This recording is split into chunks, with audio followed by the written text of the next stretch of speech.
Hi, I'm Jeff Altman, the Big Game Hunter. Here's a question I was asked recently. I think it's a useful one for a lot of folks. Ready? And the premise is the person is concerned that their resume makes them look like a job hopper. So the question goes like this.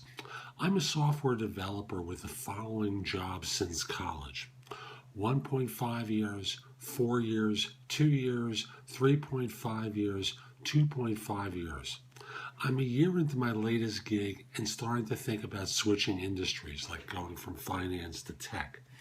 How bad does this look? Great question. And I think there's a more complicated answer to this. Let me start with the premise that I have the idea from looking at this that some of these are consulting assignments.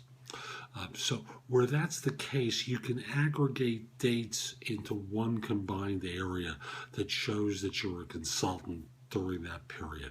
So let's say that the 2 years and the 3.5 years are as consultants. As a consultant, well, you aggregate the dates there. And the reason I have that idea is your choice of the word gigs or gig for that last position.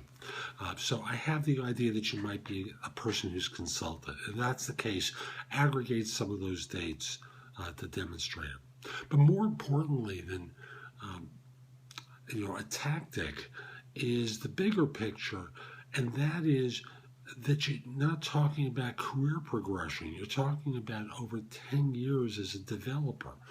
If my math is right, 5.5, 7.5, 11, 13.5, 14.5 years, you're talking about yourself purely being a developer. You're not talking about being a lead. You're not talking about being an architect, and you're not talking about being a manager. You're talking about purely being a developer. Now, that may have been a conscious choice of yours, but some employers are going to start looking down on you because you haven't progressed in your career. And that may be a bigger issue for you. Why are you still a developer? Why are people not giving you the opportunity to get ahead? And if you've always wanted to be a developer, that's going to be a real easy question to deflect.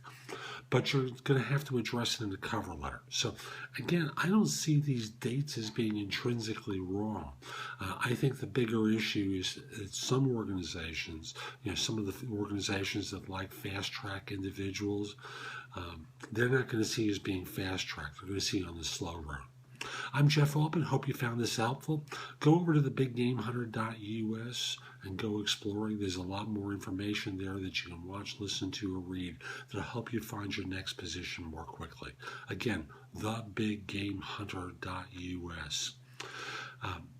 Next, if we're not connected on LinkedIn, send a connection request at linkedin.com/IN/thebiggamehunter. I accept connection requests from people worldwide, except if you look like a spammer or scammer, and I won't accept them from third-party recruiters. Finally, if you have a question, you're not alone, because most people do, except they ask the wrong people for advice. Reach out to me through prestoexperts.com or through clarity.fm. I'm job searching, career coaching expert on both sites. Be happy to answer your questions. I'm Jeff Altman. Have a great day.